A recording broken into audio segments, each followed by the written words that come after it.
I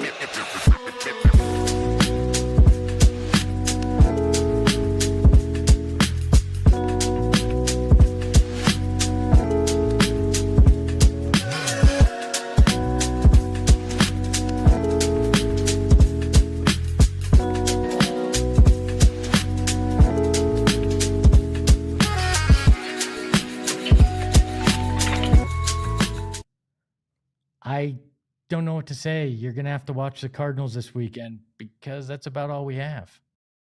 Get that stuff out of here. It's Southwest Bias.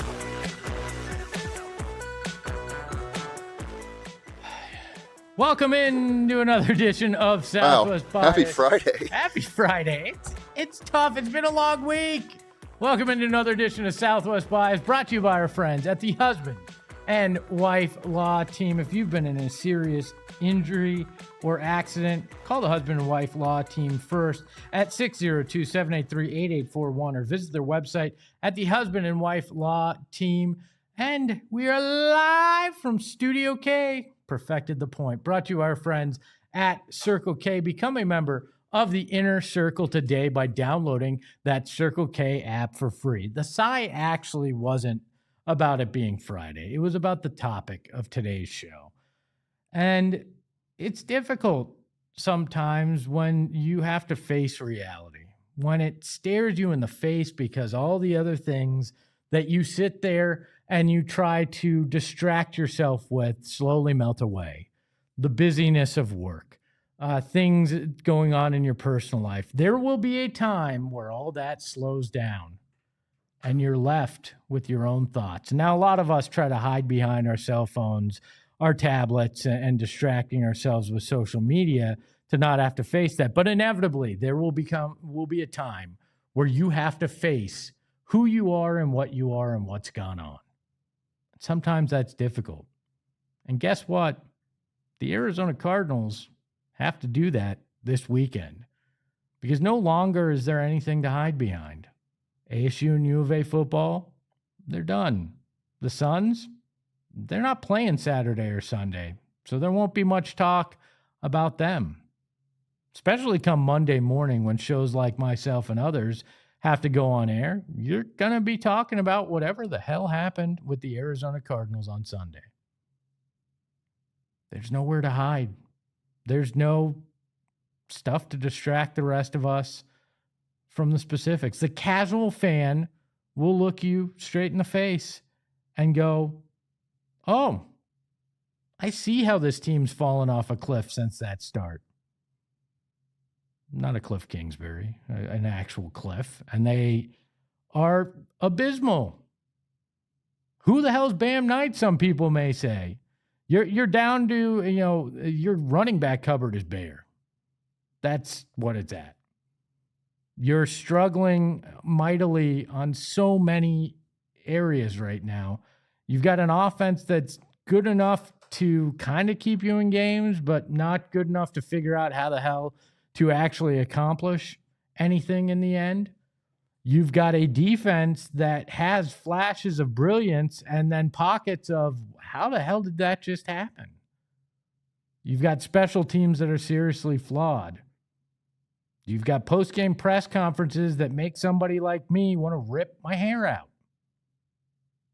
You've got an offensive coordinator that doesn't seem to know what exactly he wants his system to be or how to call certain plays to get you in a situation that you want to be in. It's problematic. And you have nowhere to hide this weekend. Every Arizona sports fan is going to see the Emperor's new clothes. And if you remember that story, he's naked and nobody tells him. But the difference here is everybody's going to tell you. If people have not been watching closely, but they're looking for their sports fix this weekend, they're going to get a full view of what the Arizona Cardinals have become this season. Now, I think you can say Jacoby Brissett has been a pleasant surprise in the situation he's been put in, but it's not going to give you hope for the future.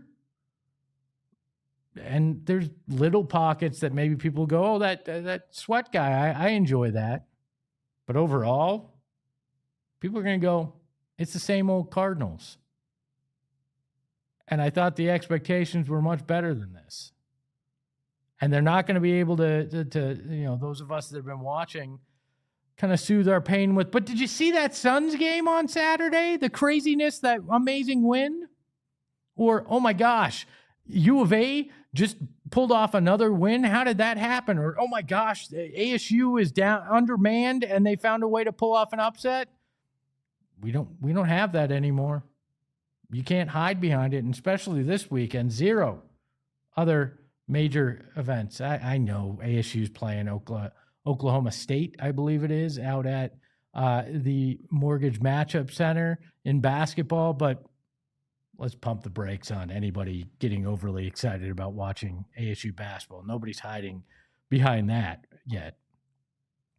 You're going to be faced with the reality of who you are and that you actually are still the same old Cardinals and that you have a lot of flaws and nowhere to hide them right now. The Arizona Cardinals have a whole hell of a lot to figure out.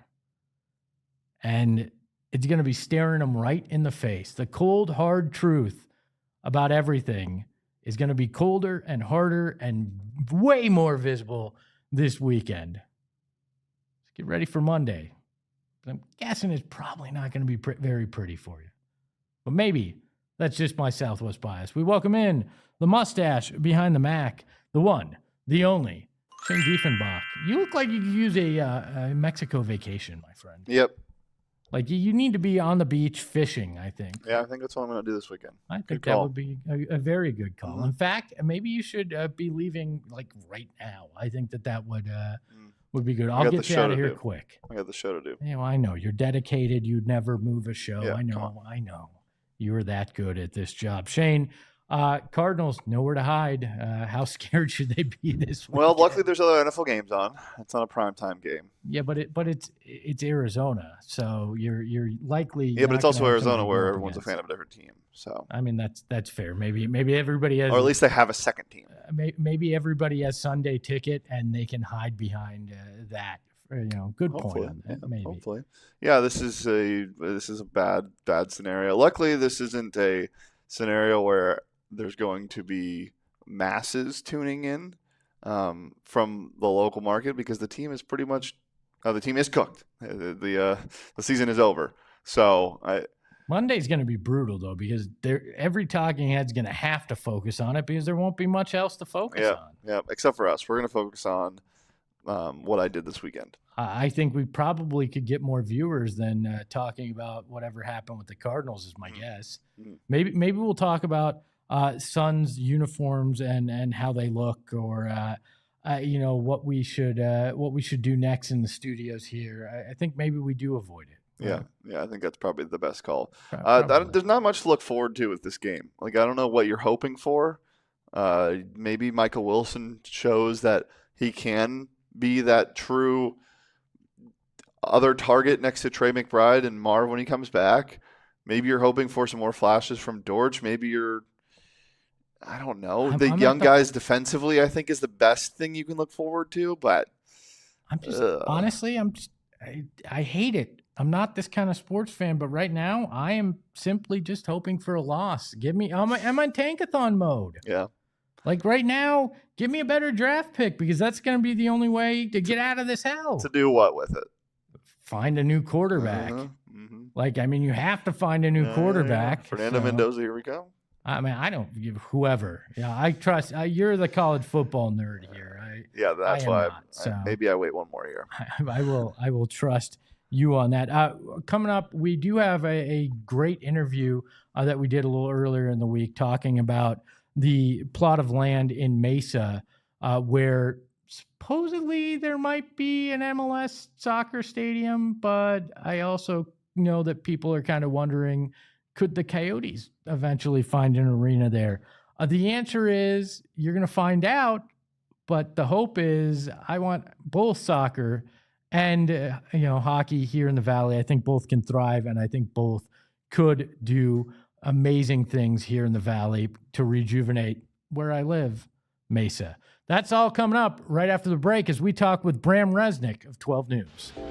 You know, every morning I stop at Circle K. I did today. I had no gas. Literally, I pulled up to the 7th Street location, and my gas meter was saying 0, essentially. So I got there, pulled up, saved my money on my gas. I got my 5 cents off because I'm a member of the Inner Circle. I went inside. I got 3 Coke Zeros for the price of 2.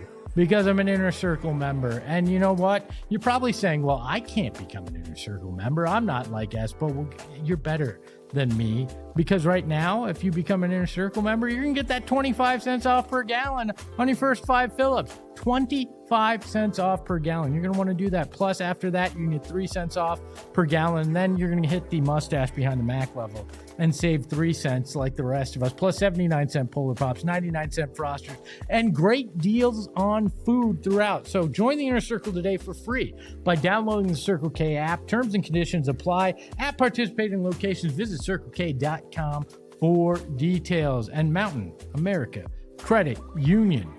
You want to do your banking with MACU because they make my style. No, not a hoodie and a hat. They make my style your lifestyle with a My Lifestyle checking account. And what that does is when you put your money in there, you're going to unlock benefits beyond just having a great bank, a great credit union. You're going to get telehealth access, mobile phone discounts or protection. You're going to get loan rate discounts, restaurant deals, so many things that are going to help make your everyday life better. So not only are you going to have a great debit card that you're going to be able to use at all sorts of locations, you're going to get these additional things that are going to help you out. That's why you want to make my style your lifestyle with Mountain America Credit Union. Visit macu.com/mystyle to apply. Membership required based on eligibility. Some benefits require no cost registration and activation. Terms and conditions and exclusions apply like everything in life. Really excited to welcome in Brahm Resnik from 12 News. There was some interesting developments last week with the city of Mesa, the old Fiesta Mall location. I grew up in the East Valley. I've always been quite interested in what they were going to do with that 80 acres, and now we might have an answer. Brahm, first off, thanks for joining us. And then what can you tell us about the Palo District and how it came about? Well, so here's what we know. It kind of came about at the last minute, it seems. The day before Thanksgiving, the Mesa City Council had a meeting at 10 in the morning, and it lasted 12 minutes. And in those 12 minutes, the Mesa City Council unanimously approved all the pieces that are going to be needed to create what the developers envision as a district that has restaurants, shops, hotels, all those things, plus possibly a soccer stadium. That's in the agreement.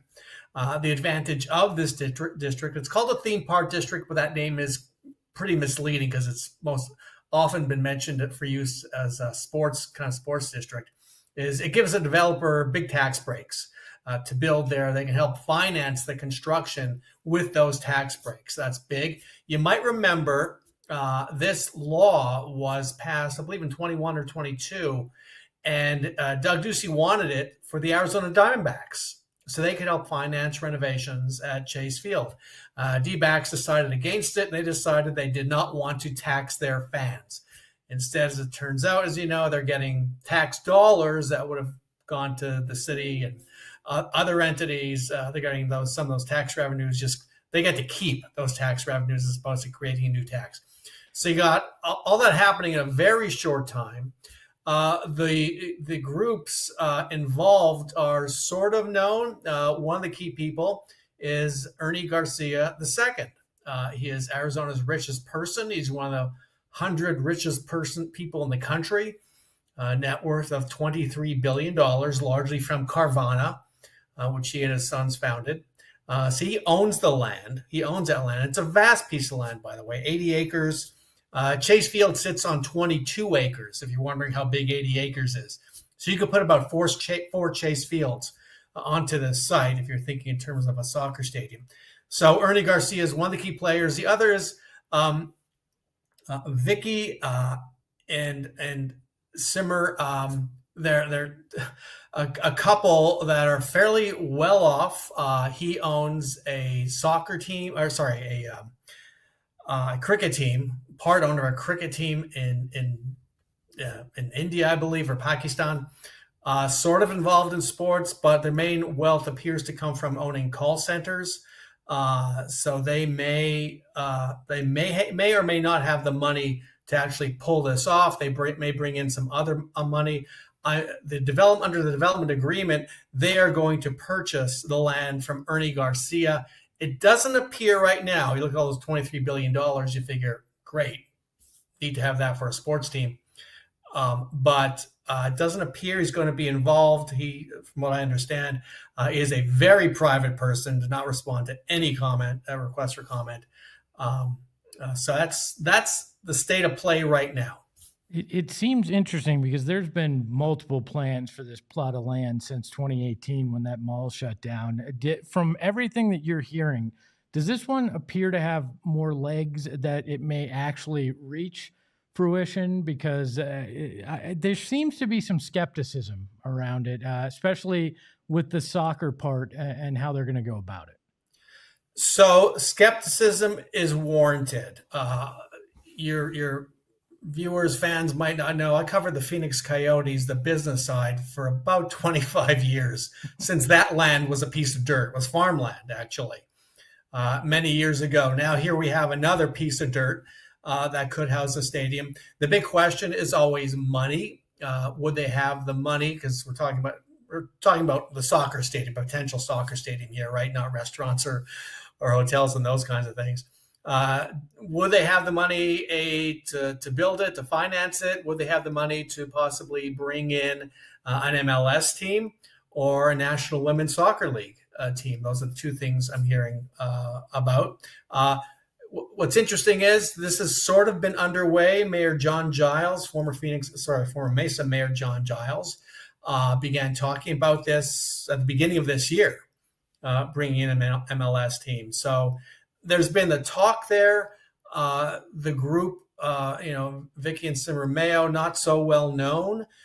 We don't know about the money. So skepticism is always warranted in a case like this. We can also look at the flip side and what the potential is for bringing a team here. And there are indeed some opportunities, at least as the folks connected with this see it. Is there a chance that, for lack of a better term, there could be a reverse Coyotes here where they build a stadium before having a team? Because it seems like they're trying to move quite fast with how this district came about. Is there a plan to build this without potentially having a team that you've heard? I don't know. Again, where's the money coming from? Who's the developer going to be? Vicky and Simmer Mayo do not have experience as developers from what I can see in their bio. Vicky Mayo did issue a statement, didn't indicate any of that experience, but they certainly do have connections. Here's what's most interesting.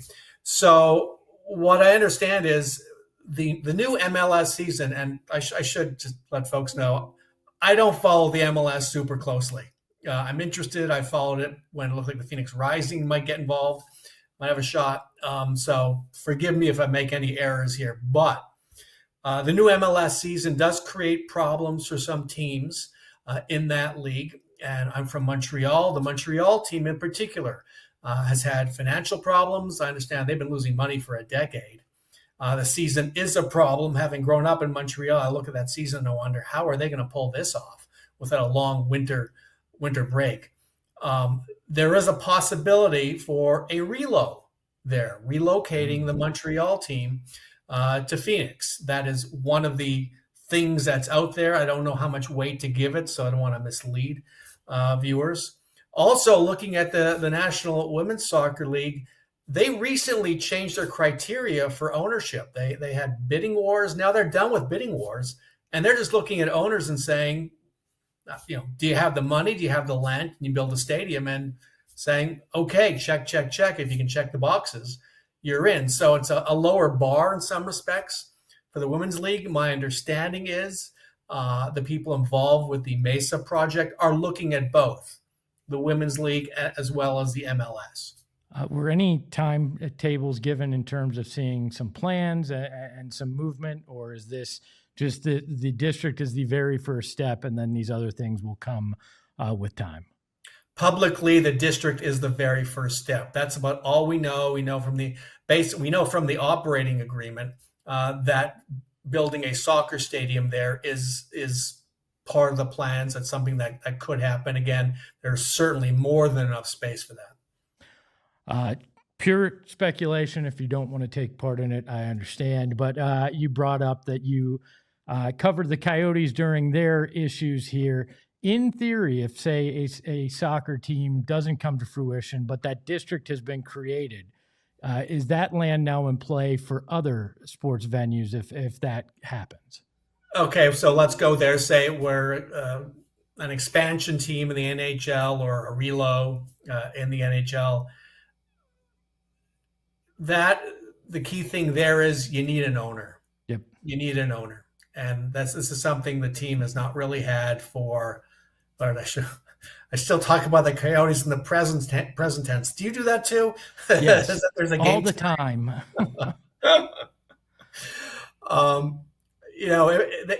They did not have an owner for about the last 17 years of their existence, maybe even longer than that. It could really support the team. That is what it's going to take. As I'm sure you and your listeners know, County Board Chair Tom Galvin is involved in trying to bring back the Coyotes. Andrea Doan, Shane Doan's spouse, and to some extent Shane Doan are involved in that. They're building from the ground up. I think it's a good, smart plan. But ultimately, everything begins and ends with an owner who can afford the $2 billion entry fee for an expansion team now to the NHL.